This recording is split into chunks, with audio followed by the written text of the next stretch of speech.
ఈరోజు రాష్ట్రంలో ఉన్నటువంటి యువత వాళ్ళకు కూడా ఒక యూత్ పాలసీలాగా ఈరోజు జగన్మోహన్ రెడ్డి పదే పదే చెప్తూ ఉన్నారు. మళ్ళీ మేము వస్తే మద్యం వ్యాపారం మేమే ప్రభుత్వమే చేస్తాం, కొత్త కొత్త మాదక ద్రవ్యాలు అందుబాటులోకి తెస్తాం, గతంలో చేసినట్లుగానే ఇటువంటి వ్యాపారాల్లో యువతకు ఉపాధి అవకాశాలు కల్పించి ఏదైతే ఈ యొక్క యూత్ పాలసీగా మరి ఈరోజు ఈ యొక్క జగన్మోహన్ రెడ్డి ఆ వైసీపీ పార్టీ విధానాలు ఒక యూత్ పాలసీగా చెప్తూ ఉంటే ఈవేళ చాలా ఆశ్చర్యకరంగా ఉన్నటువంటి పరిస్థితి మనం చూస్తూ ఉంటాం. ఏ రాజకీయ పార్టీ అయినా సరే రేపు అధికారంలోకి వస్తే నేరాలను అరికడతాం, శాంతి భద్రతలను కాపాడుతామని చెప్తూ ఉంటారు.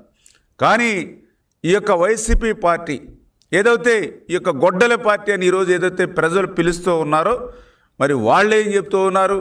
మేము అధికారంలోకి వస్తే నరికేస్తాం, చంపేస్తాం, లేపేస్తాం, రేపు 29లో పొట్టేళ్ళని తలలు నరికినట్లుగా మరి యొక్క రప్ప రప్ప అంటూ నరికేస్తామని వాళ్ళు చెప్పేటువంటి విధానం ఏదైతే ఉందో, బహిరంగంగా గొడ్డళ్లతో మరి రోడ్ల మీద తిరుగుతూ ప్రజల్ని భయభ్రాంతులు చేస్తూ ఆ యొక్క పొట్టేళ్లను నరికి ఆ రక్తాన్ని ఆ ఫ్లెక్స్ల మీద జిమ్ముతూ అంటే ఒక రాక్షస ఆనందం పొందుతూ ప్రజల్ని ఏ రకంగా భయభ్రాంతులు చేస్తూ ఉన్నారో మనందరం కూడా చూస్తున్నటువంటి పరిస్థితి.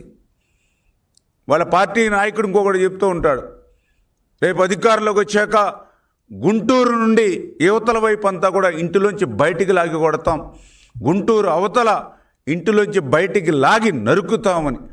అంటే రేపు వీళ్ళ యొక్క లక్ష్యం అంటే అధికారంలోకి వచ్చేది అభివృద్ధి కోసమో సంక్షేమాన్ని అందించడం కోసమో కాదు, లా అండ్ ఆర్డర్ని కాపాడడం కోసం కాదు.